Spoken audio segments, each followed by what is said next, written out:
자, 그래서 오늘은 어디냐? 개념어 5번째 상징. 그리고 뒤로 가게 되면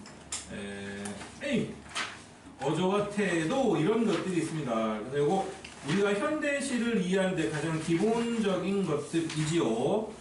그리고 여러분 개벽 같은 거 하잖아, 부교재. 그 다음에 대성 마이백도 마찬가지야. 그렇게 하다 보면 현대시 파트에서는 반드시 나오는 개념이에요. 그리고 여러분들이 이 개념어들을 잘 이해하면 현대시를 감상하는 데 훨씬 더 능률이 높아질 거고 효율이 좋아질 겁니다. 자, 우리 다시 한번 가보자. 이거부터 가보자. 시는 우리의 뭘 건드립니까? 뭘 터치해? 감성을 터치해. 감성에서 이 감은 뭐냐면 인간의 감정이에요. alright?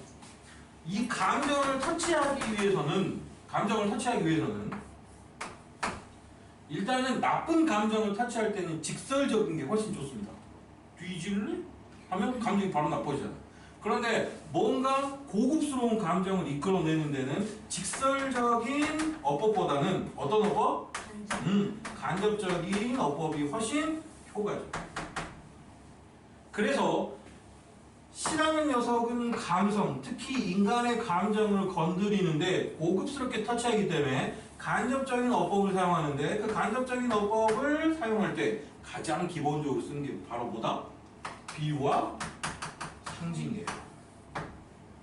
학원 이름이기도 하죠.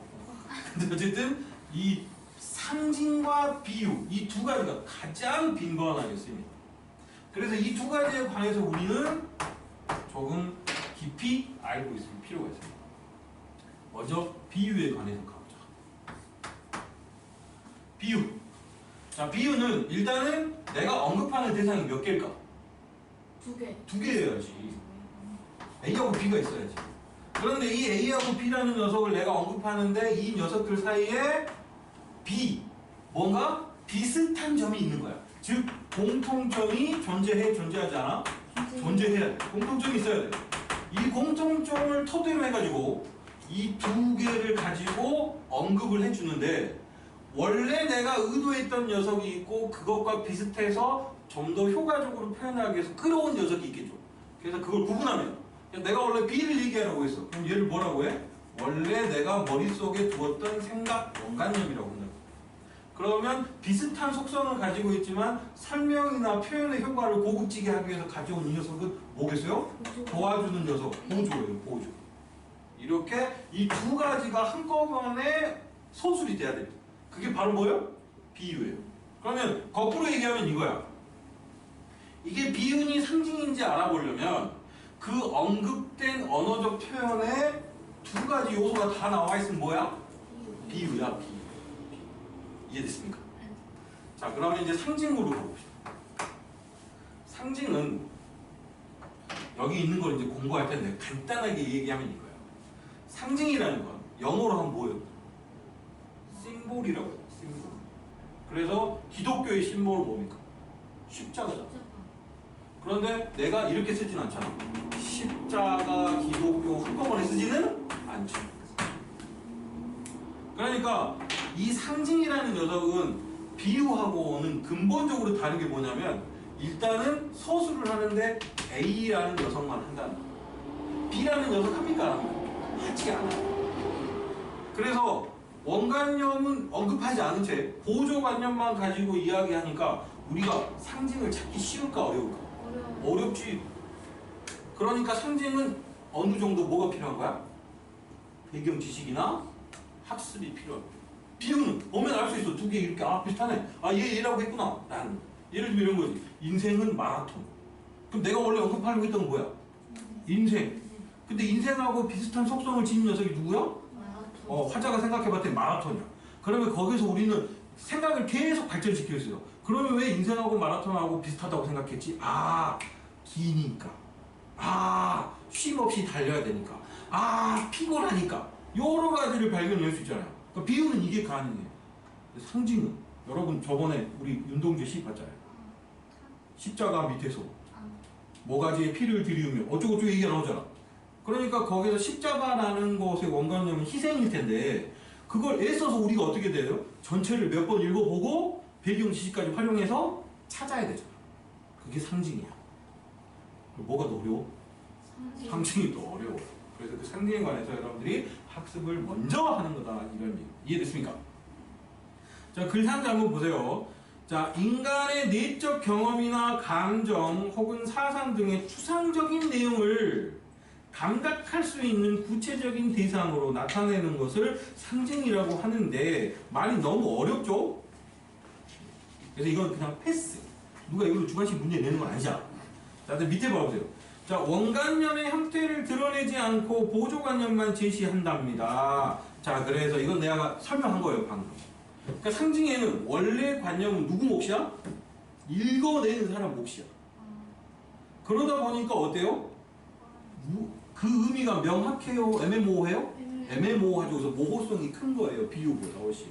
비유는 원관념이 팍 하고 바뀌잖아. 하지만 상징, 똑같이 십자가를 줬어. 근데 은비는 기독교. 다행히는 내 목걸이. 이렇게 할 수 있다고. 내 금목걸이 24K. 이렇게 할 수도 있어. 그러니까 이게 뜻이 애매모호한 거 듣는 사람 혹은 보는 사람에 따라서 달라집니다. 자, 그 다음 이 상징이라는 것 여러분 보세요. 우리가 체면 걸 때 있잖아. 이렇게 하면서 레드 선 하고 신호를 주죠. 이것도 일종의 상징입니다. 암시를 걸어버리는 거야. 이래 하면 이래 한다, 이래 하면 이래 한다. 이렇게 암시를 걸어버려. 그러니까 상징이라는 녀석은 뭐냐면 인류가 갖고 있는 상당히 그 기초적인 암시적 기호 장치예요.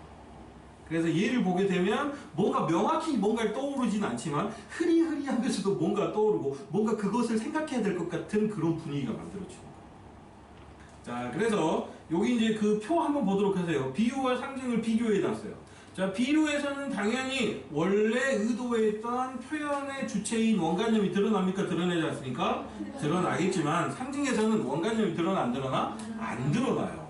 이래서 우리가 힘든 거야. 자, 그 다음 비유는 하나의 의미로 해석되지. 의미가 애매모호하지 않아? 애매모호하지 않고 명확해. 하지만 상징은 민진이, 그 다음에 다현이, 그 다음에 승원이, 은비 전부 똑같은 상징, 보조관념을 던져줘도 원관념을 다른 걸 떠올릴 수 있기 때문에 의미가 애매모호합니다. 다양하죠. 자, 그 다음에 비유는 원관념과 보조관념 사이에 뭐를 기초로 해? 유사성. 비슷한 점을 기초로 하지만 상징에서는 유사성이 없어도 땡이에요. 여러분, 비둘기가 뭔 평화야? 비둘기는 새우깡이지. 주면 달려주잖아요. 그런데 언제부턴가 우리는 어떤 역사적 계기 때문에 비둘기 하면 평화를 떠올리게 되거든요. 둘 사이 유사성은 없어. 다만 어떤 연관성이 인위적으로 만들어지거나 어떤 계기로 만들어진 것일 뿐이에요. 자, 그래서 이제 264의 광야를 예로 들어봅시다. 여러분, 264의 광야는 전편을 사실 공부해야 되는데 여기 전편이 안 나오죠. 네, 나중에 나올 겁니다. 자, 264의 광야라는 시를 보려면 일단은 264라는 분에 대해서 좀 알아야 됩니다. 여러분, 264라는 분이 누굴까요? 다이하드. 다이하드가 무슨 뜻이에요? 완강한 저항이라는 뜻이에요. 절대 죽지 않아. 그러니까 죽이기 너무 힘들어. 그게 뭐야? 다이하드. 이 264 이분이 바로 다이하드. 왜 다이하드냐? 이분이 태계 이황 선생의 후손입니다. 와우. 몰랐죠? 태계 이황 선생이 26대 손이에요. 그런데 그 뿌리 깊은 학자 집안에서 올곧은 교육을 받으면 자랐을 거 아니야. 그래서 일제가 우리나라를 쳐드시 이 상황이 납득이 돼 안 돼? 안 돼. 빨리 벗어나야 되는 상황이야. 그래서 학문을 하기도 했지만 신식 공부도 하기도 했고 뛰어든 것이 무엇이냐면 무장 항의 운동이에요. 그래서 이분은 어디에 가입하냐면 의혈단에 가입합니다. 의혈단. 이분이 이제 본가가 안동이잖아요. 안동에 무장 봉기를 했던 아나키스트들이 많아요. 아까 얘기했던 암살의 조승도 그거야. 안동 사람. 그래서 무장 봉기를 하기 위해서 의혈단에 들어갔죠. 의혈단 요즘으로 지금 뭐냐면 비정규군이면서 폭탄 테러 같은 걸 하는 거. 사실 테러는 아니지. 독립활동이야. 그래서 그걸 하면서 뭐도 하냐면 영화하고 똑같아요. 암살.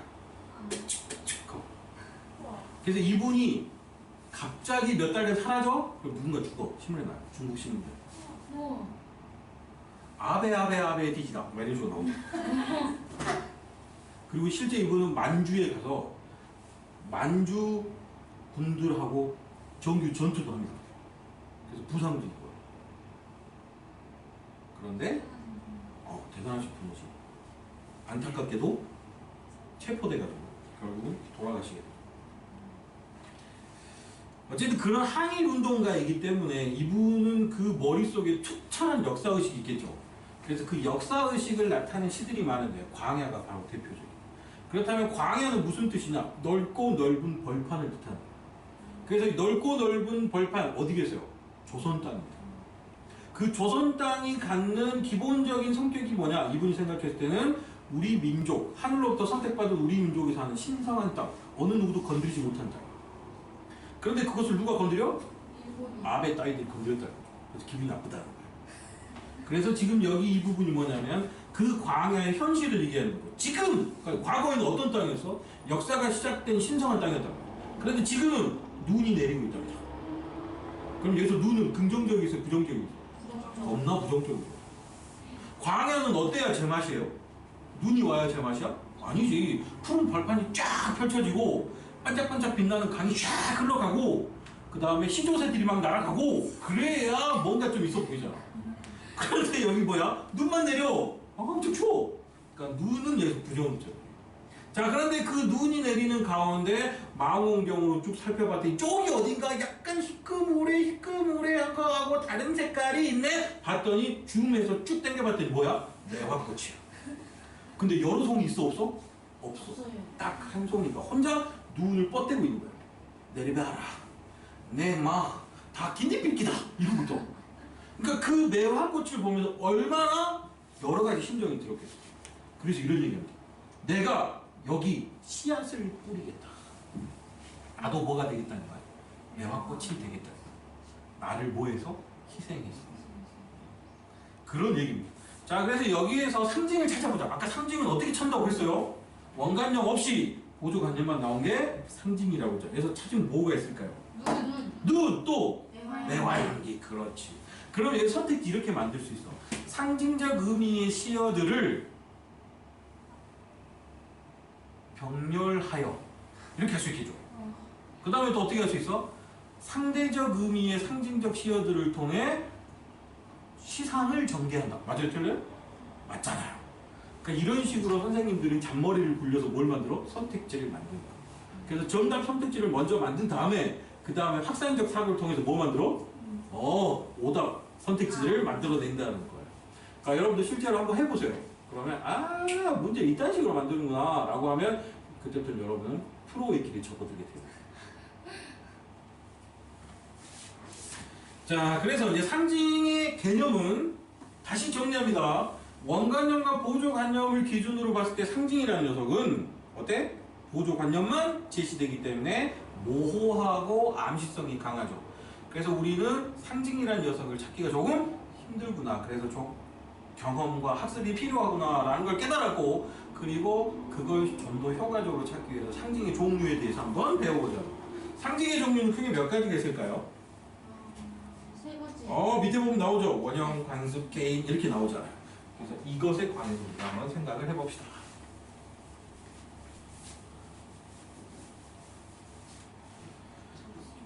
자, 먼저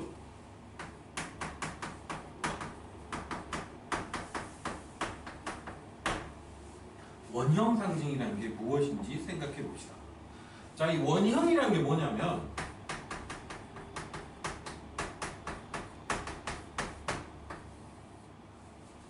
근본이 되는 형태를 원형이라고 해요. 그래서 영어로 뭐 프로토타입 뭐 이렇게 얘기해요. 최초에 만든 거. 그게 원형이에요. 그러니까 상징은 상징인데 어떤 근원이 되는 것을 우리는 원형 상징이라고 하는데, 그러면 그건 언제 만들어졌을까요? 우리가 인지하기도 전에 만들어졌을 가능성이 높은 거예요. 그래서 여기 봐봐. 인류에게 이렇게 나오죠. 완전 옛날로 가야 돼. 우리가 어떻게 됐을 때? 입 더 튀어나오고 머리 안 감고 말 못할 때. 그때로 가는 거야. 그래서 인류에게 유사한 정서를 불러일으키는 상징인데요. 뒤에 나오죠. 민족과 시대를 초월해서 인류라면 누구나 그렇다고 느낀다는 거예요. 그러면 거꾸로 얘기하면 인류가 여러 민족으로 분화되기 이전 원시 이때 공룡 100만 년 막 이때 만들어진 거예요. 그러면 상상을 해보죠. 여러분 우리가 하나의 부족이에요. 원시 부족. 말도 안 통해. 그냥 하면 자기가 하고 이렇게 그걸로 대충 의사소통하는 거야. 그런데 그런 단계에서 우리가 수렵 채집 생활 하다가 이쪽에서 먹을 걸 다 먹어버려서 그럼 우리 어떻게 해야 돼? 이동해야지. 이동하고 가고 있습니다. 막 앞에 막 보면서 가고 있는데 저기 강을 건너야 돼요. 강을 내가 먼저 건넜어요. 건넜어요. 승원이 건널 때 갑자기 강물에 수위가 달라져. 속도도 달라요. 그래서 승원이 하다 죽어버렸어. 그러면 그걸 눈앞에서 본 거 아니야. 그러면 우리 원시인들은 뭘 느끼겠어요? 두려움을 느끼겠죠. 라고 두려움을 느낄 거야. 그러니까 그때부터 물에 관해서는 두려움이란 감정이 같이 연결돼 버려요. 그리고 누구든 죽을 수 있다는 생각을 하게 된 거죠. 그런 것들이 계속해서 어떻게 되겠어? 의미적 유전이 되는 거죠. 그래서 후대들도 물 건널 때면 담궈보고 건너는 거야. 또 보고. 그렇게 해서 물은 두려움의 대상이 됐다면 그건 쉽게 없어져? 안 없어져? 안 없어져. 첫인상이니까. 이런 것이 쌓이고 쌓이다 보니까 어디에서든 물은 어느 문화권에서든 죽음, 두려움, 분리 이런 의미를 갖게 되고요. 예를 들면 이런 거. 서양에서는 삶과 죽음을 분리하는 강이 무슨 강이야? 스틱스 강. 독일에서는 뭐라고 하냐면 레테르 강이라고 해요.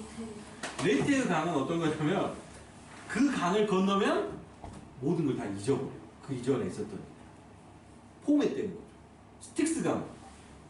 건너면 저승으로 가는 거죠. 그 다음에 동양에서는 약수라고 합니다. 부력이 제로야. 아무것도 뜰 수 없어. 그러면 가면 어떻게 돼? 가는 거지. 그러면 동양이 됐건 서양이 됐건 심지어 독일이나 뭐 이런 데를 봐도 전부 죽음하고 관련된 건 뭐예요? 강이잖아, 물. 그래서 그런 것들을 가지고 우리도 뭐라고 한다? 원형 상징이라고 한다는 거예요. 원형 상징은 수능에 나왔을까 안 나왔을까? 나왔어요? 나왔습니다. 물, 불 이런 것들이 원형 상징이 가장 강해요. 그래서 원형 상징의 또 다른 특징은 뭐냐면 한 가지 의미로만 해석되진 않아요. 그래서 원형 상징어들은 상징어 사전에 굉장히 많이 자리 잡고 있어요. 뜻들이. 그래서 잘 봐봐. 물은 또 어떤 게 있냐면 여러분 옛날 사람들은 처음에 물을 봤는데 물을 마시려고 하다 거기서 봤는데 솜사리가 있는 거야. 그러니까 물은 뭐냐면 뭔가가 갑자기 생겨나는 거지. 그래서 물은 생명의 요라 이런 뜻도 있는 거죠. 탄생. 그래서 서양 신화 봐보세요. 영웅들은 주로 어디서 태어납니까? 물에서 태어납니다. 호수에서 쫙 이렇게 올라오는 거야. 그 다음에 알도 그래요. 알도 봐봐 원래 이렇게 생겼잖아. 근데 갑자기 뭐가 툭 튀어나오죠. 그래서 영웅들은 어디서 태어나? 알에서 태어나죠. 상징적 의미를 가지고. 그래서 이런 것들이 연결되다 보니까 물만 해도 죽음, 탄생, 정화 여러 가지 의미가 있어요. 태양도 마찬가지죠. 불도 마찬가지죠. 그래서 그런 여러 가지 의미하고 연결되어 있기 때문에 의미가 어떻다? 다층적이다라고 봐도 됩니다. 이해됐습니까? 네. 네. 자, 그래서 여기 예로 물을 여기 했잖아. 생명력, 탄생, 죽음, 정화 뭐 이렇게 나오죠. 그래서 그 종교에서도 그걸 가져다가 어떻게 했어요? 기독교에서 뭐로 씻어줘요? 물로 세례해주잖아. 그것도 이런 상징적 의미하고 연관된 거예요. 자, 그 다음 관습적 상징이라고 되어 있는데 요건 이제 밑에 봐보세요. 특별히 정해진 문화권 혹은 사회에서 오랜 세월 동안 어떤 계기 이후로 계속 그런 의미로 사용됐기 때문에 습관적으로 사용해서 이제는 누구나 다 알고 있는 보편적인 의미를 가지게 된 것 이렇게 생각할 수 있습니다. 그래서 이건 문화권이나 사회에 따라서 다 다르겠지. 같지 않습니다. 자, 그래서 사분자 이거는 대나무, 매화 뭐 이런 거잖아. 이거를 서양에다 던져줬어요. 그러면 서양에서는 그 의미를 이해하겠어 못하겠어? 못해요. 못해요. 자, 그 다음에 이제 개인적 상징이 있는데요. 오마이갓. 개인적 상징을 괄호 열고 뭐라고 돼 있어요? 창조적 상징이라고 돼 있잖아. 그러니까 만들어 버리는 거야. 누가? 내가. 알 수도 없는 놈들이. 특히 우리가 문학에서 창조적 상징을 누가 만들겠어요? 문학가들이 만들겠죠. 그러니까 그 사람들이 자기 그냥 머릿속에 있는 걸 갖고 만들었기 때문에 쉽게 알아낼 수 있어 없어? 없어요. 그런데 우리는 알아내야 되잖아. 네. 그런데 무턱대고 알아낼 수 있어 없어? 없어요. 없으니까 뭘 주겠어? 보기를 주는 거야. 여기. 그 다음에 힌트를 주는 겁니다. 그래서 그런 걸 가지고 여러분이 알아내셔야 됩니다. 이해되셨습니까? 네. 네. 자, 그래서 원형 상징의 예는 공무도화가라는 작품을 통해 나와 있고, 관습적 상징은 안민영의 시조를 통해 나와 있고요. 개인적 상징은 김현승의 가을의 기도를 통해 나와 있는데 우리가 한번 보도록 하겠습니다. 먼저 공무도화가입니다. 여러분 공무도화가는 우리가 한번 했나 안 했나? 네. 그렇지. 지금 중국이 뺏으려고 하는 그 노래라고 했잖아요. 네? 그래서 고조선을 배경으로 하는 노래, 혹은 부여를 배경으로 하는 노래인데 내가 이 배경 설명해 줬을 거야. 광리자고라는 뱃사공이 있는데 새벽에 뱃사공이니까 뭐 손질하러 가야 돼? 배 손질해야지. 배를 손질하러 가는데 새벽에 이제 배 막 손질하고 그다음에 그물 이렇게 그물코랑 고치고 있는데 갑자기 머리가 하얀 귀족 아저씨가 비틀비틀 오는 거야. 저 강 쪽으로. 그래서 저 아저씨 뭐야? 보고 있는데 손에 뭘 들고 있어? 참이슬을 들고 있는 거야. 막 봐봐, 이슬아! 이렇게 가는 거야.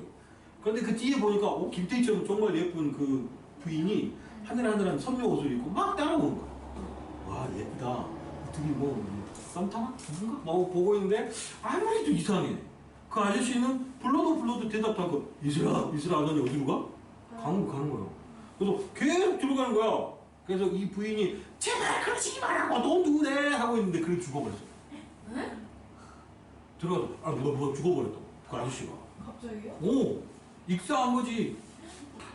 그래서 이 아줌마가 어떻게 하나 봤더니 야 얘 이 관계자고도 뻥 쪘을 거 아니야. 새벽에 이게 무슨 짓이야 이게. 근데 그 아줌마도 어떻게 하나 보고 있었는데 아줌마가 막 슬피 울다가 이 노래를 부르더래. 그리고는 다이빙 후 바로 안 나오더래요. 돌아가신 거. 부인도요? 그렇죠. 슬픈 이야기잖아. 왜 비극은? 완전 비극이죠. 새벽에 갑작스럽게 일어난 비극이야. 근데 광희자구가 뭐지 도대체 이거? 깜짝 놀라서 배 수리하다고 집으로 들어간 거야. 집에 들어가서 자기 부인이 이호옥이 이름이 이호옥. 그래서 이호옥한테 저기요 밥상 먹기 전에 내가 오늘 이상한 일을 겪었어 하고는 얘기를 해주는 거야. 그래서 재밌지 않아? 했더니 갑자기 이호옥이 그 악기를 딱 연주하면서 아침부터 구슬프게 그 들었다는 노래에다가 곡조를 하고 노래를 부르더라고요. 그래서 이 노래가 바로 공무도화가예요. 와 대박이다. 우리가 진짜 공무도화가 치면 나와요? 나오지. 내가 깜짝했어. 실제 일이에요 이게? 물론 배경 설화가 그렇다는 거죠. 이게 언제적인데 고조선을 어떻게 확실히 알겠어요? 책에 그딴 식으로 나와 있었다라는 겁니다. 자, 그래서 그 배경 설화를 바탕으로 봤을 때 이 노래는 1차적으로 누가 부른 거야? 그 미친 하얀 머리 아저씨 부인이 부른 거죠. 그래서 그 슬픔을 가누면서 이 노래를 불렀을 거야. 니마 그러면 그 님은 누구였어요? 하얀 머리 미친 사람이에요. 그 물을 건너지 마세요. 그 물을 건너면 어떻게 돼요? 죽잖아. 그러니까 여기서 물은 상징적 코드를 가지고 있는 거야. 뭐겠어요? 죽음이겠죠. 그런데 기어이 건너시다가 물에 빠져 죽어버렸잖아. 님을 장차 어이할거나 꺼이꺼이 울다가 이 아줌마도 어떻게 버렸다고? 같이 죽어버렸다고. 그러니까 물은 바로 죽음 그 자체입니다. 자, 근데 이게 왜 이제 사랑의 의미를 갖게 되느냐 이렇게 볼 수 있겠죠. 그 님이 죽었잖아 물 때문에. 근데 나도 그 물로 가죠. 그러니까 사랑을 포기하지 않는 거야. 그렇게 얘기할 수도 있겠습니다. 자, 그 다음에 관습적 상징 봤더니, 자, 관습적 상징은 관습을 거꾸로 읽으면 돼. 습관적으로 사용한 거예요. 우리 문화권에서. 그래서 우리나라에서 매화 혹은 중국에서 매화는 뭐야? 지조와 절개죠. 한번 보도록 하시죠. 어리고 섬기다는 얘기는 몇 개 없는 그런 뜻이에요. 그래서 여기서 어리고는 어리다라고 하지 말고 여리다라고 하셔도 됩니다. 그러니까 힘도 없이 여리고 띄엄띄엄 몇 개 그죠? 걸쳐 있는 매화 가지가 있습니다. 그래서 나는 저 매화 가지에서 꽃이 날까 안 날까 믿었어 안 믿었어? 안 믿었어요. 믿지 않았습니다. 어떻게 겨울에 저는 여리여리한 가지에서 꽃이 나겠어 하고 믿지 않았는데 진짜 눈이 오는 겨울이 됐더니 그 약속을 지켜서 두세 송이 매화꽃을 피워냈대요.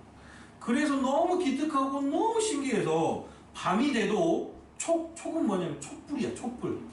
촛불을 손에 잡고 가까이에서 그 매화꽃을 감상합니다. 그랬더니 그 기특한 녀석이 보기에만 아름다운 게 아니고 암향, 그윽한 향기까지 쫙쫙 뿌려주더래요. 그러니까 이건 매화에 대한 예찬이죠. 그런데 이 매화를 우리나라에서 서양에서 이걸 이렇게 쭉 그냥 서양에다 영어로 번역해서 던져주면 오 매화 플라워 굿 이라고 끝나겠지만 우리는 이 매화에서 뭘 발견할 수 있어? 우리 문화권에선 상징적 의미를 발견할 수 있는 거죠. 그래서 매화가 절개라거나 지조라는 의미를 가지고 있으므로 어떤 여리여리하고 정말 힘도 없어 보이는 여러분 이육사가 그래요. 진짜 깡말라가지고 힘도 하나도 없어 보여요. 그런데 그 사람이 뭐가 뿜어져 나와? 하늘의 아우라가 뿜어져 나오잖아. 그거를 매화라고 할 수도 있다는 거예요. 그러니까 이 매화에서 우리나라 사람은 적어도 뭘 뽑아낼 수 있어? 상징적 의미로 대단한 지조와 절개를 보여주는구나. 그래서 누구를 떠올리게? 이육사 따위에 따위래요. 이육사 같으신 그 선비, 지조 높은 절개의 선비 이런 분들을 자연스럽게 떠올리게 한다. 자, 그다음에 개인적 상징 이게 가장 지랄이에요. 자, 김현승님 이게 좀 설명이 필요해. 김현승님은 이미 돌아가신 분이긴 한데 독실한 기독교 신자예요. 네. 그리고 조선대학교에서 국어국문학과 교수를 지내셨던 분. 그러니까 어마어마한 학자이자 교수이자 신자예요. 그러니까 이분이 쓴 시에는 거의 대부분 기독교적 색채가 진하게 드리워져 있는 거죠. 그래서 이분의 별명이 뭐냐면 고독의 시인입니다.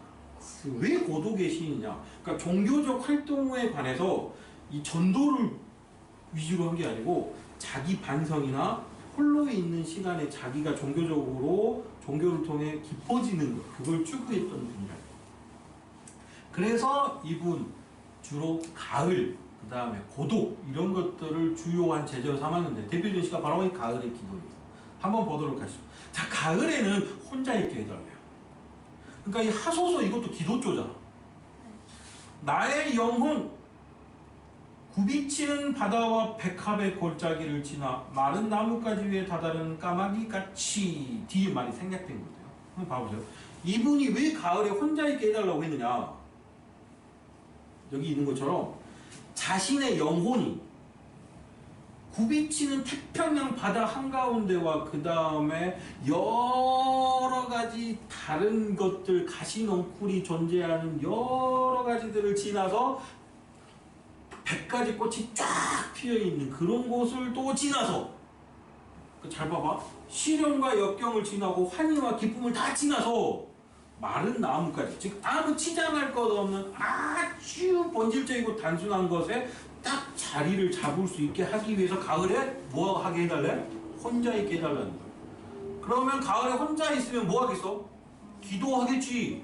그러니까 내 영혼이 뭔가 여태까지 내 인생의 과정을 다 반추, 즉 되새겨 보면서 성숙할 수 있고 내 영혼이 뭔가 더 여물 수 있도록 하기 위해서 가을에 나를 건들지 마. 뭐하게? 기도할 수 있게. 그러면 그렇게 기도해서 자기 자신에게 온통 집중할 수 있는 존재를 뭐로 그려놓은 거예요? 까마귀로 그려놓은 거죠. 자, 그래서 우리가 일단 상징에 관해서 정리를 해보면 상징은 보조관념만 가지고 일정한 의미를 특히 정서를 전달하는 방식이기 때문에 의미가 모호하고 다층적이다. 층이 여러 개. 그래서 학습이나 경험을 통해서 우리가 구분해낼 수 있어야 되는데 구분하기 위한 기초적 학습의 첫 번째는 상징의 종류를 구분하는 거죠. 또 원형 상징과 관습 상징과 창조적 상징이 있는데 그런 것들을 한번 다뤄봤다는 겁니다. 그러면 이제 실제 여러분들 연습을 해봐야 되겠죠? 17페이지부터 21페이지까지가 바로 그 연습이 되겠습니다. 빨리 하세요. 자, 그래 이제 여러분 조금 힘든 것 같으니까 이게 같이 보도록 하겠습니다. 자, 쭉쭉 그냥 해버리지. 이정보의 시조는 여러분 어렵지 않았죠? 절개? 절개? 절개예요. 네네. 자, 그 다음에 성북동 비둘기는 아까 설명했던 것처럼 이 시는 여러 번 했죠. 그래서 일단은 비둘기는 뭐의 상징이야? 자연의 상징이야.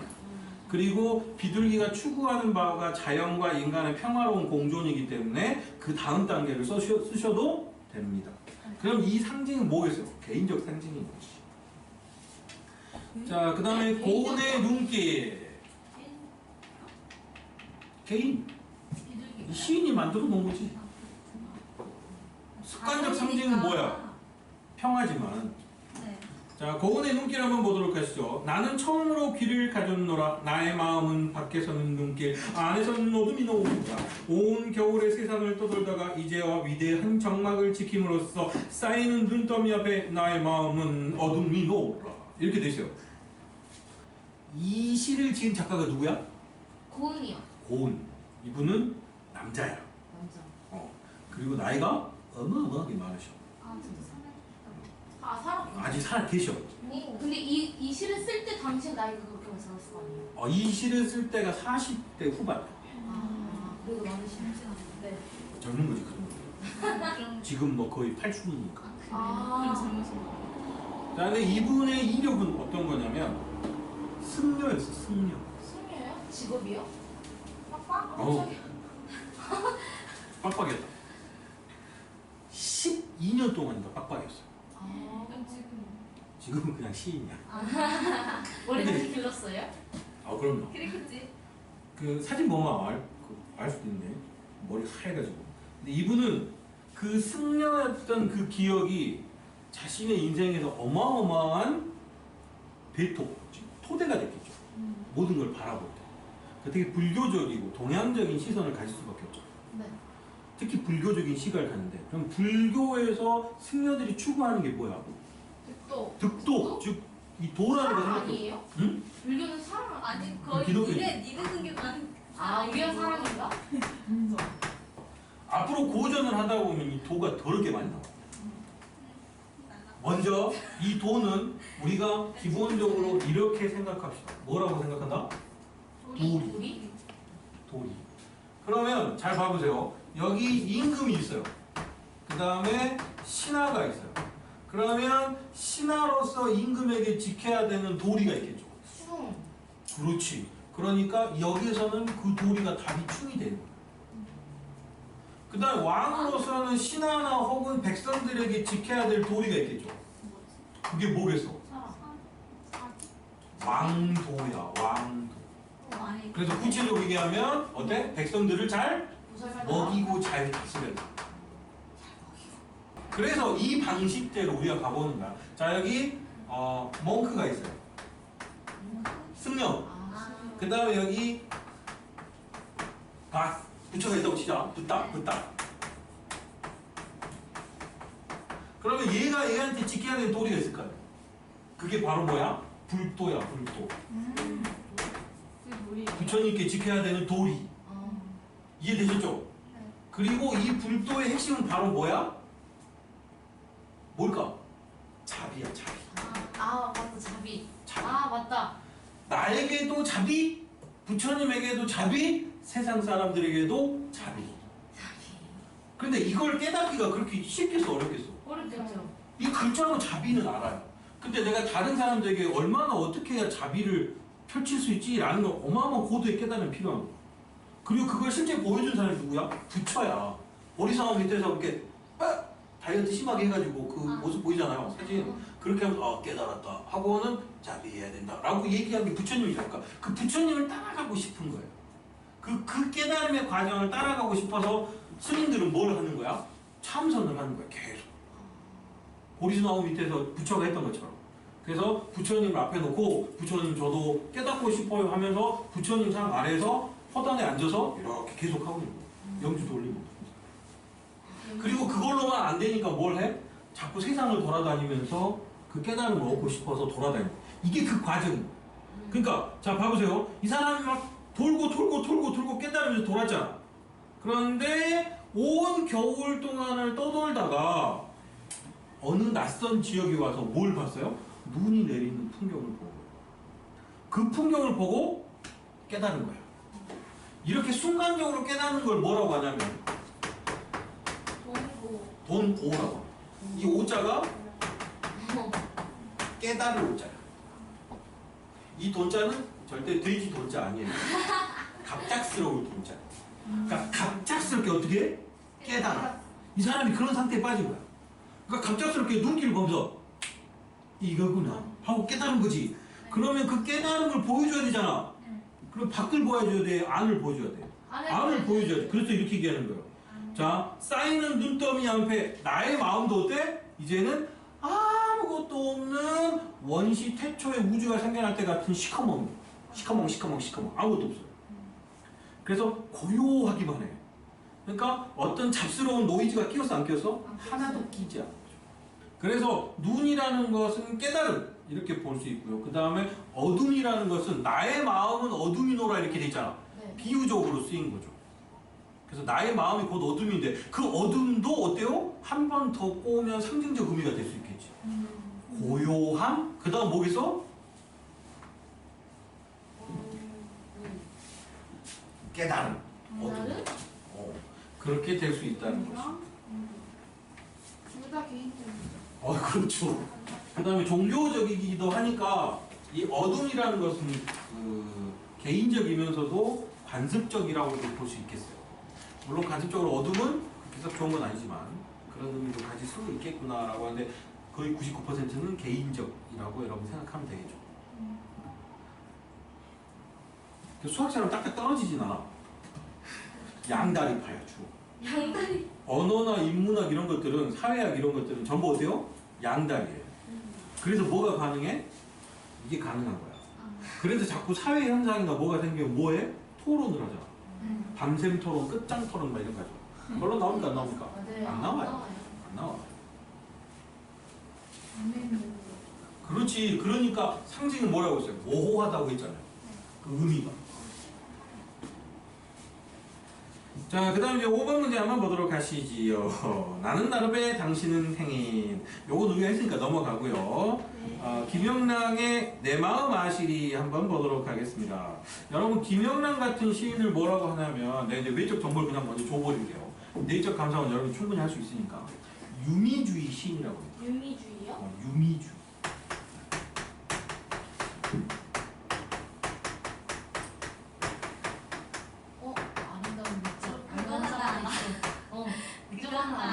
알았어. 이 유자 언니유야. 언니? 언니. 그러니까 오로지 시인이 추구하는 거 뭐야? 아름다움이야. 언니유야. 그래서 유미주의란 건 아름다움만을 추구하는 경향이나 혹은 스타일을 우리는 유미주의라고 하는 거야. 여기에서 그 아름다움이란 게 어떤 거에서 아름다움? 그렇죠. 그걸 물어봐야지 당연히. 자, 김영랑 시인에게 아름다움이라는 건 세상의 아름다운 것도 있겠지만 언어의 아름다움이 있어요. 그래서 이 아름다운 세상의 광경을 뭐로 표현해? 아름다운 언어로 표현하는 게 김영랑 시인의 경향이고 스타일이에요. 그런데 어떤 경우는 그렇지 않을 때도 있어. 그러니까 김영랑 시인은 언어적 아름다움을 주로 추구했으나 소설 금시조라는 게 있습니다. 소설이요? 이문열 소설. 그 다음에 이청준의 줄이라는 소설도 있어요. 그렇지. 이건 수능에 나왔을까 안 나왔을까? 나왔어요. 나왔어요. 얘는 안 나왔어요. 자, 근데 살았고 죽었어요. 나는 싫어하고 좋아해. 그럼 멀쩡하게 살았어요. 이청준. 나이 되게 많은 것 같아요. 좀 있어요. 근데 이 이청준의 줄이나 이문열의 금시도 우리는 유미주의라고 부르는데 왜 유미주의라고 하는지 봐보세요. 자, 김영란의 시는 읽어보면 금방 알 수 있어. 세상은 아름다워. 그리고 그걸 아름다운 언어로 얘기하면 돼. 그런데 이문열의 금시저나 이청준의 줄은 예술 혼을 그 주제로 삼고 있기 때문에 유미주의라고 하는 거예요. 그래서 금시저는 뭐냐면 이 그림, 동양화를 그리는 데 있어서 초절정 고수가 되면 금시조라는 환상의 새가 보인답니다. 실제로 그림으로서 득도를 하면요?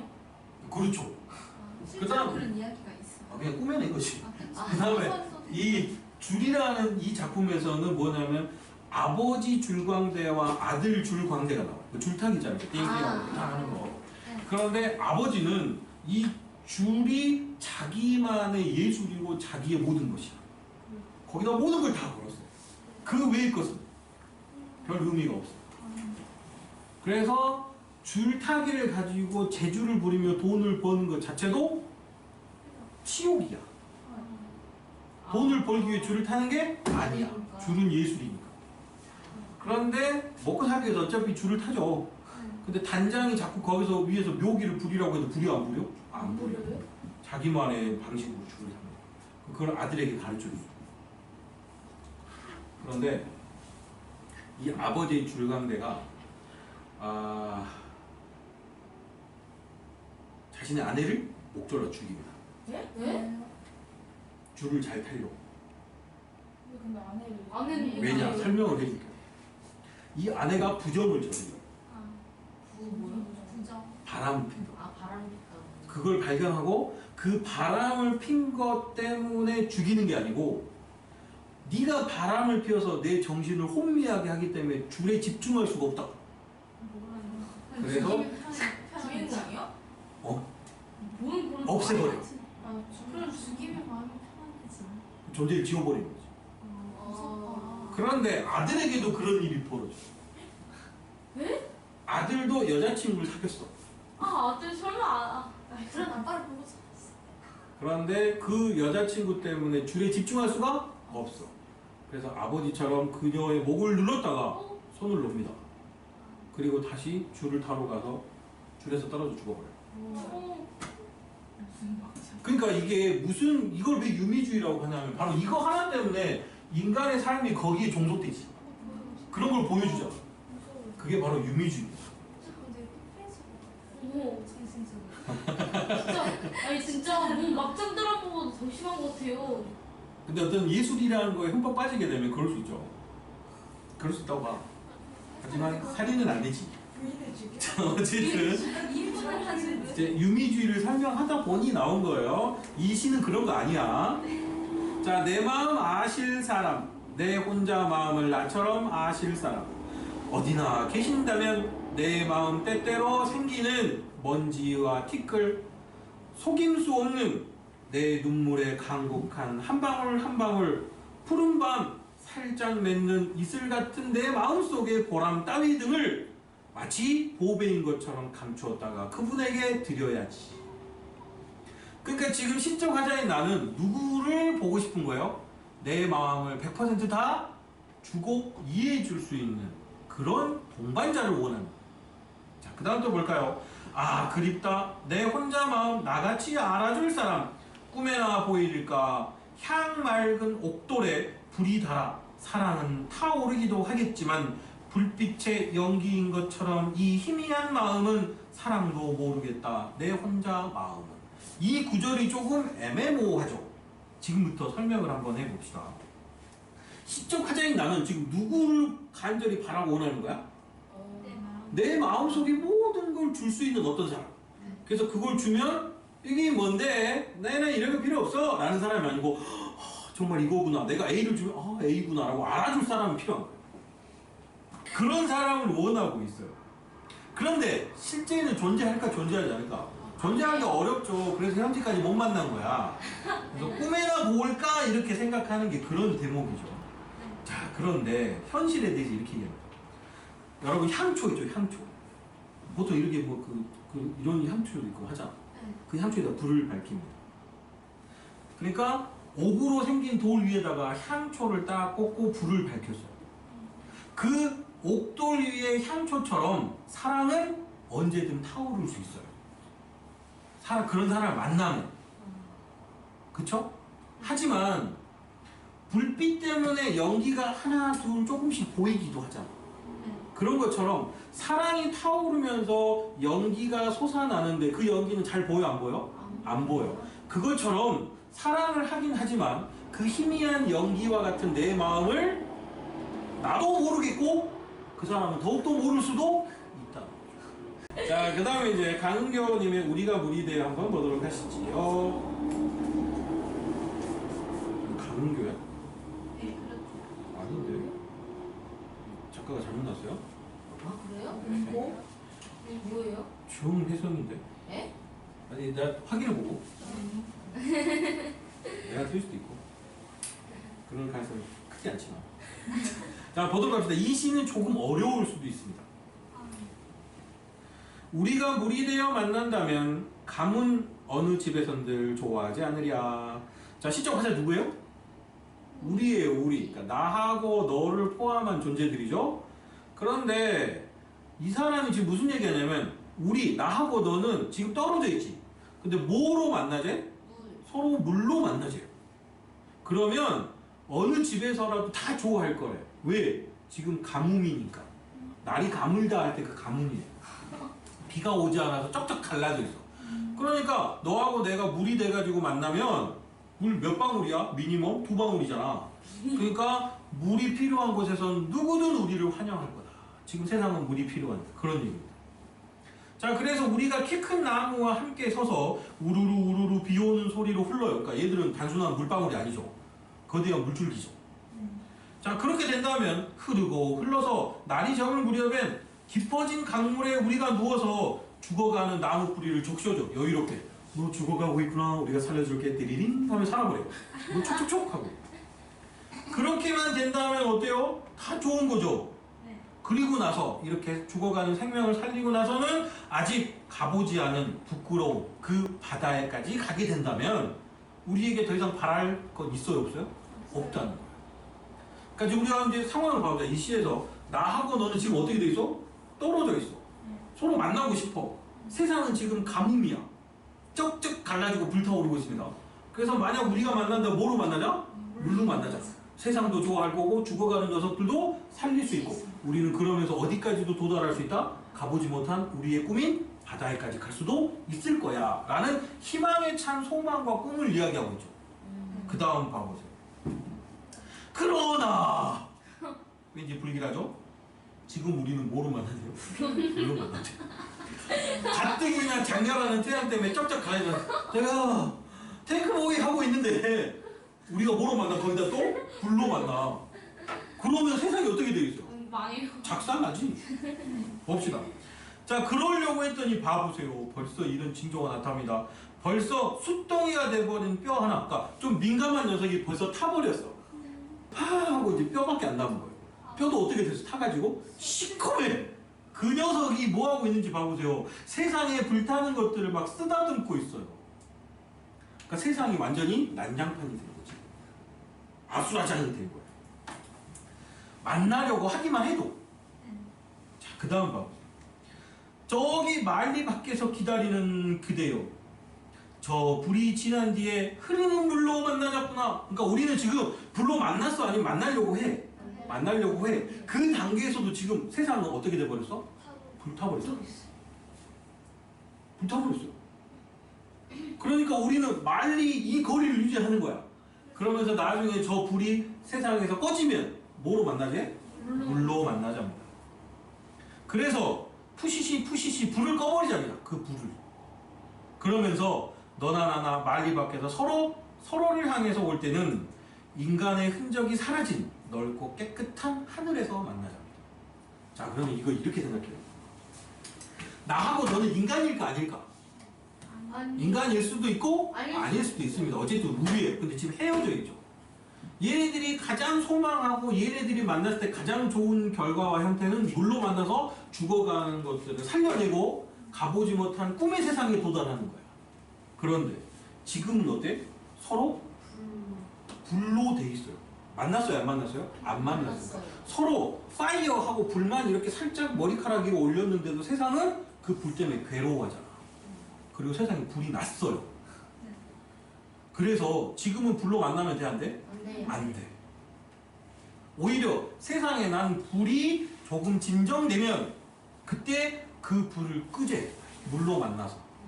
그리고 그 불을 끄기 위해 만날 때는 인간의 흔적이 없는 깨끗한 하늘을 통해 만나줍니다. 이 말이 뭔지 지금부터 잘 생각해 봅시다. 시대적으로 봅시다. 남과 북이에 가장 좋은 만남은 뭐예요? 서로 평화롭게 만나서 모두가 상생하는 게 가장 좋은 거죠. 그게 물이야. 그런데 그렇게 해서 가보지 못한 어떤 것? 둘이 서로 평화롭게 하나가 되는 것. 그게 꿈이야. 그런데 지금은 어때? 별로. 쏘고 폐쇄하고 서로 이 지랄이에요. 네. 그럼 아직 만났어 안 만났어? 불로 전쟁했어 안 했어? 안 했잖아. 했어요. 전쟁 분위기만 만들어도 세상은 너무 괴로워. 근데 이런 거 누가 만든 거야? 이데올로기 따위를 만든 더러운 인간들이 만든 거야. 그래서 그 더러운 인간들의 이데올로기 이런 게 사라진 깨끗한 순수한 세상에서 꼭 뭐로 만나자? 물로 만나자. 이 말입니다. 이거 언제 쓴 거예요? 1978년인가? 그때도 이런 생각하고 있었어요? 여러분 그 박보홍의 휴전선이라는 그 시가 있는데 1950 아. 1957년인가 쓴 시대예요. 그것 때문에 그분 모진 고문 속에 인생을 정말 어마어마하게 비극적으로 살고 고향 전주에서 결국은 쓸쓸하게 돌아가십니다. 아니 이 사람 말고 박보홍. 그런 걸 보게 되면 시대를 앞선 시라고 봐야지. 그런데 어쨌든 여러분 이해는 되죠? 그러면 여기에서 물과 불이 가지고 있는 상징적 의미가 있을 거 아니야. 그 물은 뭐겠어요? 평화야, 평화. 그 다음에 긍전. 불은 뭐겠어요? 전쟁, 부정. 그런데 이 불은 부차적 의미가 있어요. 만나지 않았잖아. 전쟁 안 했잖아. 근데 세상은 지금 불의 분위기잖아. 분쟁의 분위기죠. 하지만 이게 꼭 필요해요. 왜? 인간 어마어마하게 공포스러운 이 분위기를 통해서 사람들이 뭘 갈구해야 되니까? 물을 갈구해야 되니까. 그리고 뭐가 없어져야 되니까? 인간의 흔적, 인간의 더러운 흔적이 불을 통해 없어져야죠. 그래서 이 불은 통과 의례야. 물로 만나기 위해. 그래서 두 가지 의미를 다 가지고 있는 것이 이 시입니다. 사실 이 시를 제대로 이해하기란 건 조금 어렵습니다. 근데 여러분들은 아까 내가 설명한 것처럼 그렇게 이해하면 그다음 많이 어렵지는 않아요. 이해됐죠? 네. 그랬을 때 답은 네 그렇습니다. 소멸과 죽음이 아니고 뭐 있어요? 평화와 생명 이렇게 볼 수 있겠죠. 자, 그 다음에 6번 문제가 있는데요. 자, 문학적 상징에 대한 이야기가 나오고 있고 그리고 보기에서 작품들이 나와 있습니다. 자, 그러면 이제 한번 보도록 하실까요? 먼저 보기부터 보도록 하겠습니다. 문학적 상징에는 인류 문화에 보편적으로 적용되는 상징과 특수한 문화권에만 적용되는 상징, 우리 배웠죠? 인류 문화에 보편적인 건 원형 상징, 특수한 문화권에 해당하는 건 관습 상징, 이렇게 배웠습니다. 자, 그랬을 때 아래에 나타난 길이나 가을 같은 것은 동양과 서양에서 모두 자주 다루어지는 문학 소재입니다. 그러니까 길이나 가을은 뭐겠어요? 원형 상징이다. 하지만 미타찰은 동양의 불교적 전통과 관련해서 동양권에서만 의미를 지니는 상징적 시어예요. 그러니까 서양에 가서 미타찰 하고 얘기하면 알아보고 못 알아보고 못 알아보고 와! fuck you! 해버리는 거야. 자, 그 다음 이와 달리 그러니까 이걸 다르게 말하면 우리 시를 잘 이해하려면 우리는 일단 뭐 해야 돼? 우리 문화에 대한 근본을 알고 있어야 상징적 의미를 통해서 시를 해석할 수 있다. 자, 그래서 먼저 월명사의 제만매가를 보는데 여러분 월명사의 제만매가는 향가라는 것인데요. 나중에 우리가 공부하게 될 겁니다. 근데 간단하게 얘기하면 이거예요. 향가라는 건 어디에만 있었던 문화 형태일까? 뭐야? 신라. 신라요? 신라. 고르비트 신라. 그렇지, 신라. 거기에서 주로 창작했던 시의 형태인데 넉 줄짜리, 그다음에 8줄짜리, 10줄짜리 이렇게 세 가지 스타일이 있어요. 아주 간단해. 여러분 처음에는 몇 줄짜리였겠어요? 4줄. 4줄이었겠죠. 4줄만 짓다 보면 심심하지. 그래서 2개 하나를 더 지어. 그래서 더해. 그랬더니 몇 줄이 돼? 8줄이 될 거 아니야. 그런데 단순히 2개 더했더니 결론이 나왔나? 안 나. 그래서 결론 2줄을 더해. 그러면 마지막으로 몇 줄짜리가 돼? 10줄짜리가 된다 이 말입니다. 이런 식으로 발전해 나가는 거예요. 자, 그런데 어쨌든 이 신라의 향가는 당연히 신라가 불교 사회였잖아. 그렇기 때문에 불교적 색채를 띠는 게 많습니다. 그리고 작가에는 승려 아니면 누굴까요? 화랑들이 많아요. 신라 화랑이잖아. 그래서 화랑에 대한 그 신라에서는 그러니까 누가 영웅이야? 화랑이 영웅이야. 그래서 화랑에 대한 어떤 추모의 정을 다룬 작품도 많습니다. 아니면 불교적인 이야기를 하거나. 그래서 이 신라의 향가는 그 향가 자체로 우리에게 전해지는 게 아니고 여러분 삼국유사라는 역사책이죠. 네. 그 역사책에 여러 가지 이야기 속에 삽입된 노래로 우리에게 소개되고 있는 거예요. 그 향가를 제대로 이해하려면 뭘 이해해야 돼? 배경 이야기를 이해해야지. 네. 그러면 월명사의 진왕매가에도 배경 이야기가 있겠어요? 없겠어요? 있어요. 당연히 있죠. 그런데 아주 심플해요. 자, 월명사는 통일신라 때 어마어마한 고승이에요. 뭐야? 고승. 무슨? 수준이 높은 승려였죠. 그래서 아주 유명했던 승려겠죠. 그래서 그 승려인 월명이 굉장히 제자들이 많았겠죠. 그 많은 제자들 앞에서 이렇게 강론을 펼치고 있었습니다. 나마미 탑을 졸지 마라 뒤진다 하면서 막 하고 있었어요.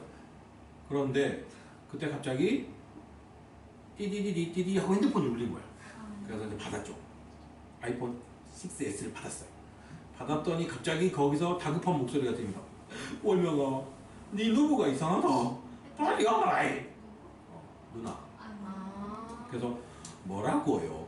잠깐만 기다리소. 하고 딱 그거 마음이 졸지 말고 계속 거기서 하고는 백색 BMW를 타고 집으로 갔겠죠. 집으로 갔어요. 갔는데 세상에 30분 만에 집에 도착했는데 오 마이 갓. 어제 같이 몰래 사찰 뒤에서 에이프플 소고기를 같이 구워 먹었던 그 누나가 뭐 하고 있어? 숨도 안 쉬고 죽어 있는 거야. 누워 있는 거야. 이렇게 죽어서. 그러면 지금은 죽으면 목사님 말 해주고 보내주잖아요. 그때 누가 했을까요? 승려가 다 했겠지. 그럼 그러니까 월명이 그걸 한 거야. 자기 누나요? 그럼요. 그러니까 보내준 거예요. 저승으로. 근데 옛날 그 저승으로 보낼 때 불교에서는 뭐 하냐면 지금도 중국에서는 그거 하지. 가짜 종이돈이잖아. 그걸 막 이렇게 던지고 뭐 하잖아요. 중국은. 근데 우리는 재단 위에 그걸 딱 놔둡니다. 그리고 이제 관에다 같이 넣어줘요. 저승 갈 때 노자 돈을 쓰라고. 근데 갑자기 모든 과정이 끝나고 이제 그걸 관에다 놓으려고 하는데 바람이 샥 불더니 그 돈이 서쪽으로 뭉탱이로 슉 날아가 버려요. 그래서 월명이 지그시 웃으면서 이 노래를 불렀답니다. 오케이? 네. 그러면 노래 내용이 이제 뭔지 한번 봐보세요. 삶과 죽음의 길은 여기 있으니 머뭇거리고. 잘 봐봐. 아까 내가 배경사에서 뭐라고 했어? 어제만 해도 같이 에이뿔뿔 최고급 한우를 몰래 구워 먹었던 땡초하고 누나잖아. 그런데 갑자기 죽어버렸어. 그래서 이 방 안에 누워있는 거야. 그러면 여러분 생각해보세요. 어제만 해도 멀쩡히 살아있었던 사람이야. 죽어버렸어. 24시간도 안 돼서. 그걸 보고 있으면 아이고 누나야 하고 가서 이렇게 하겠어요? 아니면 잠깐 동안 해도 좀 두렵겠어요? 두렵죠. 죽은 사람이기도 하고 그 다음에 이럴 수 있어. 내도 그러면 내일 확 뒤집힐 수도 있겠네 라고 생각할 수도 있어요. 그래서 죽음에 대한 인간적 두려움 그것 때문에 삶과 지금 나는 살아있고 누이는 저기 죽어있는 그 공간에서 머뭇거릴 수밖에 없습니다. 그래서 머뭇거립니다. 그러고 나서 드는 생각은 이거죠. 따옴표 해야 됩니다. 나는 간다에다 따옴표 해보세요. 따옴표. 나는 간다. 이거 원래 누가 했어야 되는 말이야? 누나가 했어야 되는 얘기지. 그런데 그 유언 한마디도 못다 하고 어찌 이렇게 가버렸니? 라고 안타까워져. 그래서 이걸 비유적으로 표현하는 거예요. 어느 가을 때에 이르게 불어온 바람 때문에 여기저기 떨어지는 나뭇잎처럼 똑같은 가지에서 피어나고도 네가 가는 곳조차 모르는구나. 라고 슬퍼합니다. 자, 그러면 여기에서 생각해보자. 이 누이는 겨울까지 살았어? 아니면 살지 못하고 가을에 죽었어? 가을에 죽었어요. 진짜 가을에 죽은 게 아니고 비주적인 거니까 너무 젊은 나이에 죽은 거야. 그리고 한 나무까지, 즉 한 부모 밑에서 태어났는데 나는 살아있고 얘는 죽은 거죠. 그리고 어디로 가는지도 몰라요. 그런데 마지막 봅시다. 아, 극락세계에서 만날 나, 불도를 닦으며 그날을 기다리게 됐다. 자, 여기서 갑자기 이 사람 차분해집니다. 막 아쉬워하고 슬퍼했다가 이거 목탁을 딱 치면서 이렇게 된 계기는 바로 뭐야? 이 종이돈이 어디로 날아가기 때문에? 서쪽으로 한꺼번에 날아갔기 때문에 이런 얘기 할 수 있는 거예요. 무슨 얘기냐? 옛날에 이거예요. 사람이 죽으면 동쪽에서 태어났다 서쪽으로 가. 왜? 해는 동쪽에서 떴다 서쪽으로 지니까. 그 불교에서는 그래서 사람들이 가는 곳, 죽어서 가는 곳을 뭐라고 하냐면 서방정토라고 하는 거예요. 서쪽에 있는 부처님이 정해준 곳. 그곳이 극락이야. 그런데 지전이 어디로 날아가서? 서쪽으로 날아갔잖아. 그러니까 누이는 어디로 간 거야? 극락으로 간 거야. 그러니까 극락으로 갔으니까 나는 그래도 이름난 고수니 나도 어디로 갈 거야? 극락으로 갈 거잖아. 그러니까 둘이 만날 거다. 그래서 둘의 이 헤어짐은 일시적이야, 영구적이야? 일시적인 거지. 극락에 가면 또 만나니까. 그래서 재회를 할 수 있다는 확신 때문에 차분해진 거죠. 그리고 그 확신은 뭐 때문에 든 거야? 이 사람이 승려기 때문에 든 거야. 그래서 종교적인 부분 때문에 재회를 확신하게 됐고 그렇기 때문에 급 차분해진 거예요. 이해되셨죠? 이게 바로 뭐다? 제망래가, 즉 죽은 누이를 제사 지내며 부르는 노래다라고 볼 수 있는 거예요. 그러니까 우리가 서방정토나 미타찰 같은 불교 문화권의 문화적 코드를 이해 못하면, 상징적 코드를 이해 못하면 이 시를 이해할 수 있어요? 없어요? 없어요. 이걸 갑자기 서양, 영국인 찰스에게 보여주면 찰스가 뭐라고 했어요? So what? 이건 뭡니까? 자, 그 다음 두 번째는 박목월의 이별가입니다. 슬픈 시죠? 우리가 한번 한 것 같은데? 아, 네, 했어요. 네. 넘어가도 되겠죠? 네. 자, 그 다음에 요거는 이제 황동규의 즐거운 편인데 이거 부분만 했었습니다. 한번 보도록 하시죠. 내 그대를 생각하면 항상 그대가 앉아있는 배경에서 해가 지고 바람 부는 일처럼 사소한 일이겠지만 이거 있잖아. 단어라고 했죠? 네. 언젠가 그대가 한없이 괴로움 속을 헤매일 때는 오랫동안 전해오던 그 사소함으로 그대를 불러보리라. 자, 이제 시적 하자. 나는 그대라는 시적 대상을 어마어마하게 사랑해. 왜? 이 사람 머릿속에는 해가 지든 달이 뜨든 별이 뜨든 누구밖에 없어? 그대밖에 없잖아. 그래서 이렇게 얘기하잖아요. 항상 그대가 앉아있는 배경에서 해가 지고 바람 부는 것. 그러니까 내 머릿속의 중심은 항상 누구야? 그대야. 그래서 그대를 중심으로 하루하루가 가는 거예요. 이게 사소한 일입니까? 절대 아닙니다. 자, 그런데 늘 나의 사고의 중심과 내 삶의 중심에 있던 그대에게 한없이 괴로운 일이 생겼어요. 난 알겠어, 모르겠어? 자연스럽게 금방 알게 되죠. 그러면 그걸 보다가 너무 안타까워서 부르겠지. 자, 그 다음 또 2를 한번 보도록 하시죠. 진실로 진실로 내가 그대를 사랑하는 이유는 나의 사랑을 한없이 이어져 있는 기다림으로 바꾸어 버린 데 있습니다. 밤이 들면서 골짜기에 눈이 퍼붓기 시작했다. 내 사랑도 어디쯤에선 반드시 저 눈처럼 그치리라는 것을 믿는다. 다만 그 눈이 그치는 것처럼 내 사랑이 끝날 때 그 기다림의 자세, 내가 그를 얼마나 사랑하고 기다렸던가 그것을 생각하는 것뿐이다. 그동안에 눈이 그치고 꽃이 피어나고 낙엽이 떨어지고 또 눈이 퍼붓고 할 것을 믿는다. 자, 그러면 이 사람에게 시적 대상인 그대가 똑같이 사랑을 주지 않아도 이 사람 어떻게 할 거래? 기다린답니다. 사랑하고. 그리고 그 사랑이 나의 죽음이든 아니면 어떤 계기로 인해서 끝날이란 건 자연의 섭리처럼 알고 있대요. 하지만 그 사랑이 끝난 걸 슬퍼하는 게 아니라 뭐 할 거래? 내가 그 사랑 그리고 그 기다림을 얼마나 치열하고 아름답게 했던가를 생각할 거야.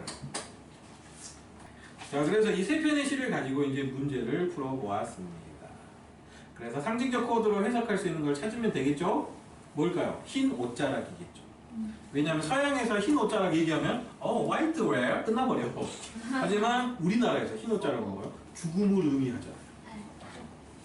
그렇기 때문에 특수한 문화적 배경을 가지고 설명할 수 있는 시어였죠. 자, 그 다음 뒤로 넘어가도록 하겠습니다. 자, 이제 어조와 태도인데 여긴 좀 더 쉽습니다. 자, 여러분 어조하고 태도는 이제 우리가 내재적 감상을 했을 때 잘 봐봐. 시적 하자 찾았잖아. 네. 그 다음 뭐 찾습니까? 시적 상황. 그리고 상황 속에서 피어나는 정서를 찾죠. 그 다음에 이 시적 대상이나 상황에 대한 시적 화자에 뭘 찾게 돼요? 태도, 에티튜드를 찾게 되는데 이 태도하고 가장 관련이 깊은 게 시는 언어적 표현이기 때문에 언어적 요소를 하나 찾아봐야 돼. 그게 바로 뭐다? 어떤 방식으로, 어떤 목소리로, 어떤 목소리 크기로, 어떤 톤으로 이야기하는가라는 어조예요. 어조. 그래서 이 어조를 우리가 원어로는 뭐라고 할 수 있다? 뉘앙스라고.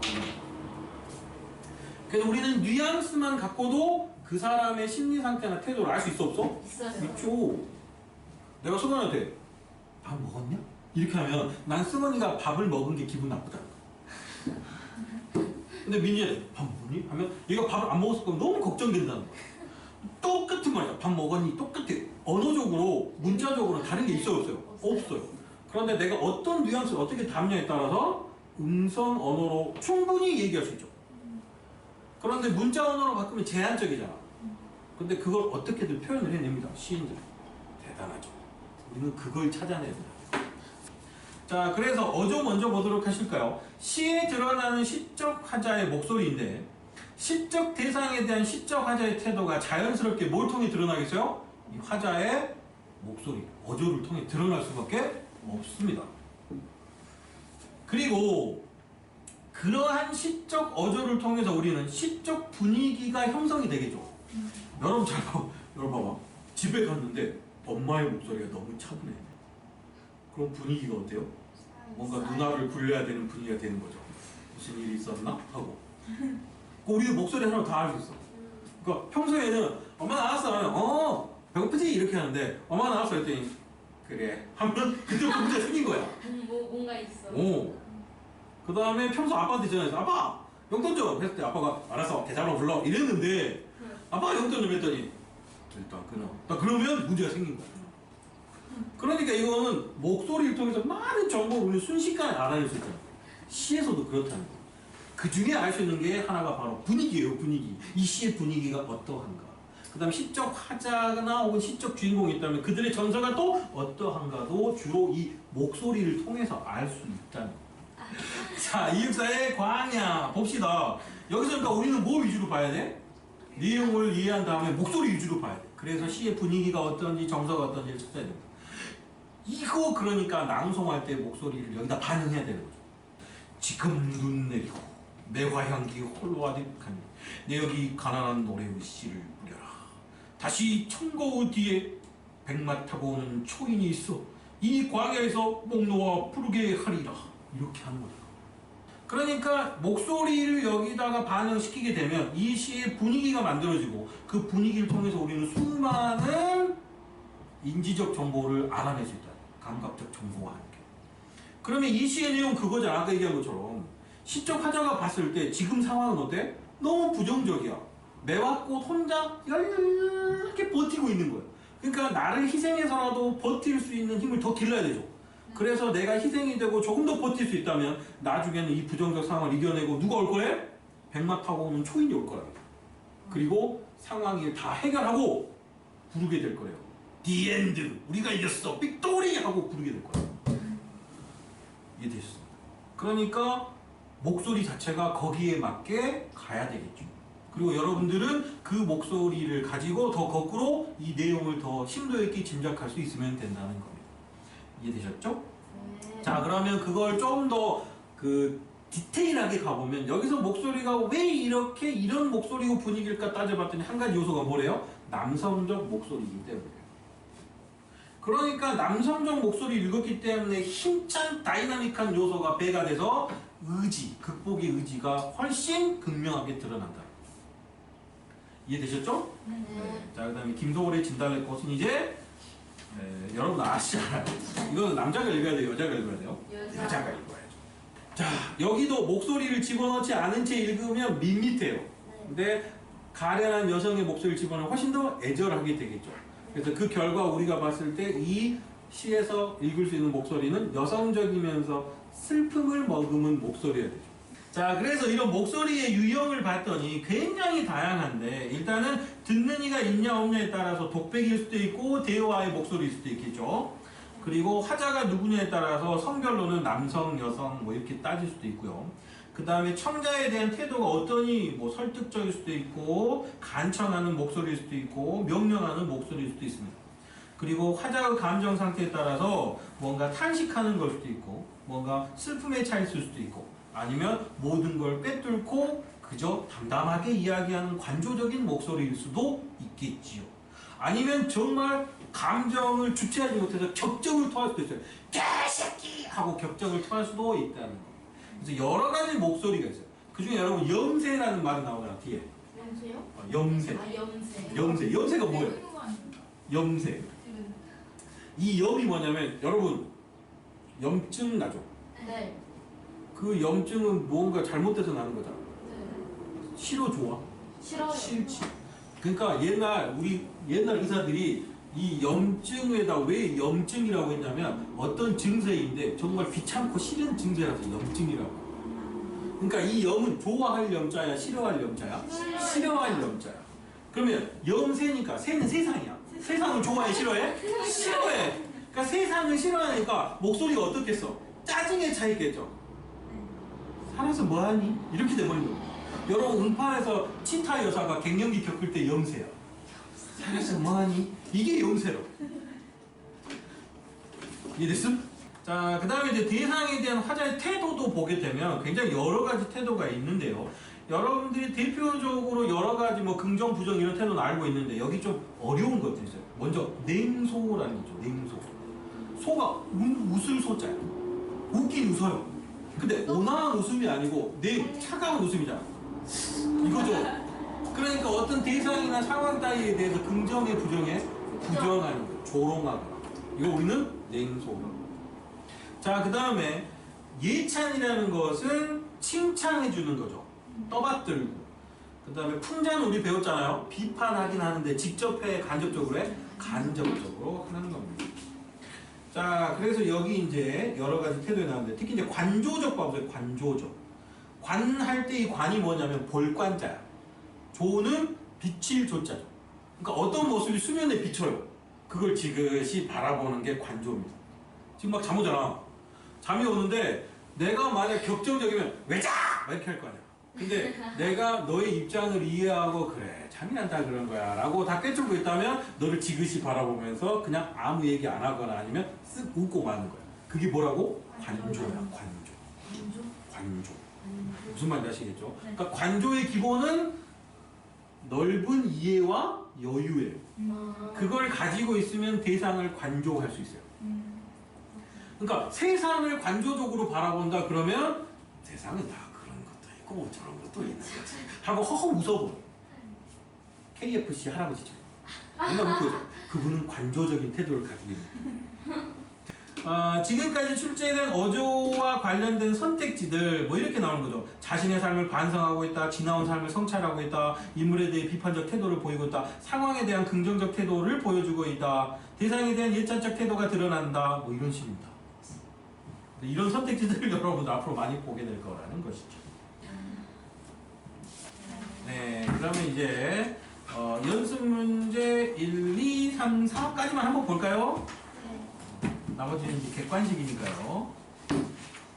자, 먼저 한번 같이 보도록 합시다. 먼저 뒤에도 또 있는데요? 또 있어요. 알고 있어요. 김소월의 초혼을 볼까요? 초혼? 자, 초혼은 내가 이거 설명했어요. 이 초자가 뭐야? 초대하다라는 뜻이라고 했죠. 그러니까 영혼을 초대하는 거야.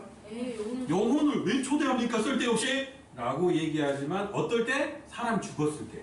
장례를 치를 때 마지막 단계에서 죽은 사람의 이름을 부르면서 제일 아꼈던 옷을 지붕에 올라가서 누구야 누구야 하고 부르는 게 고복의식이고 그게 초혼이에요. 네.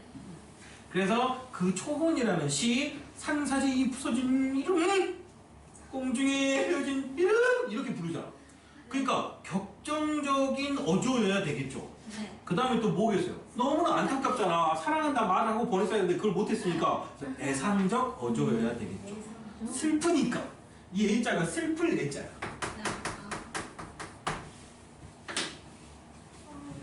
자, 가을의 기도 아까 한 겁니다. 아, 네. 명상적인 뭐의 어조겠어요? 기도의 어조겠죠. 기도의 목소리잖아요. 네. 경건하죠. 자, 그 다음에 김종삼의 묵화라는 시 한번 보도록 하시죠. 물 먹는 소 목덜미에 할머니 손이 얹혀졌다. 이 하루도 함께 지났다고 서로 발잔등이 부었다고 서로 적막하다고. 할머니의 고적함, 즉 쓸쓸하고 외로운 삶과 소와의 유대감을 어떤 어조로 표현하고 있습니까? 담담한 어조로 표현하고 있죠. 관조, 그렇지? 관조라고 해도 되겠습니다. 그리고 담담한이라고 해도 되고요. 이 역시 정리 빠르구만. 언제죠? 관조, 언제죠? 관조. 그 다음에 담담. 자, 그 다음에 또 보도록 할까요? 자, 이건 시조입니다. 이거 우리 한번 한 것 같은데? 그래요? 여러분, 동난지 사세요. 라고 A가 얘기했어요. 그때 B가 뭐라고 했냐면, 장사! 너 그거 뭐라고 하는 거야? 한번 사보자! 했더니 이제 A가 다시 홈쇼핑 용어로 얘기합니다. 외골 내욕 양목이 상천 전행 후행 소화리 8쪽 대가리 2족 청장 아스석 동난지 사세요. 9,590원 무이자 108개월 뭐 이런 식으로 얘기하는 거죠. 근데 내용은 이거예요. 밖은 뼈고 안은 고기 두 개의 눈은 하늘로 향해 있고 앞으로 갔다 뒤로 갔다 조그만 다리 8개 큰 다리 2개 씹으면 내장이 으스슥 부서지는 동난지 사세요 라고 했더니 B가 뭐라고 했냐면 어이 장사치 야 거북하게 한자로 동난지를 하지 말고 그냥 계젓이라 하지 라고 얘기합니다. 그러니까 A는 뭐예요? 정체가 계젓가를 파는 장수예요. 네. 그럼 좋아요 계젓. 그런데 그걸 동난지라고 한자로 얘기해요. 동난지는 이런 뜻이야. 진짜 웃겨요. 움직이는데 어려워.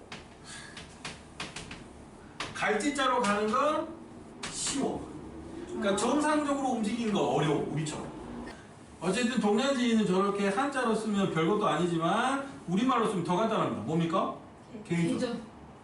그래서 여기서 바로 뭐겠어요? 냉소. 품자 혹은 냉소 이렇게 할 수 있겠죠. 그러니까 비판하는데 어떻게? 간접적으로. 그래서 품자적 어조를 쓰고 있다라고 볼 수 있겠습니다.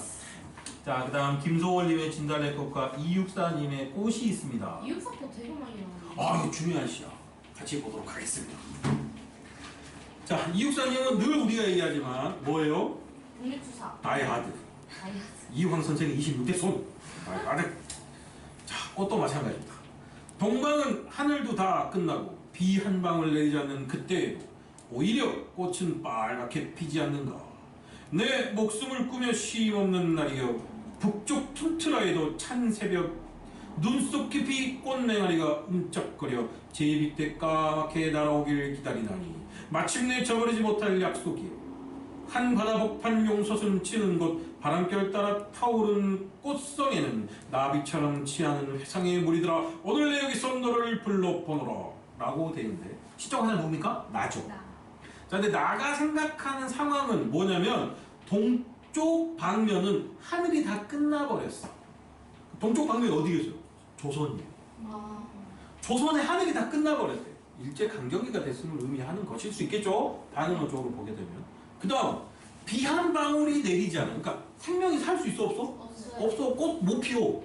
비도 안 내리니까. 그런데 그 열악한 상황에서도 오히려 어때요? 꽃은 빨갛게 핀답니다. 역설적 상황이 됩니다.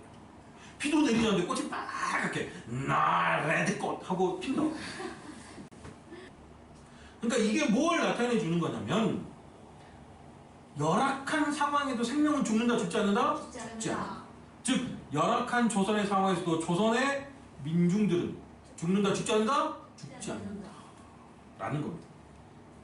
그래서 내 목숨을 꾸며 쉼 없는 날이여 이 말은 무슨 얘기냐. 이 꽃을 피우기 위해서 나는 어떻게 했어?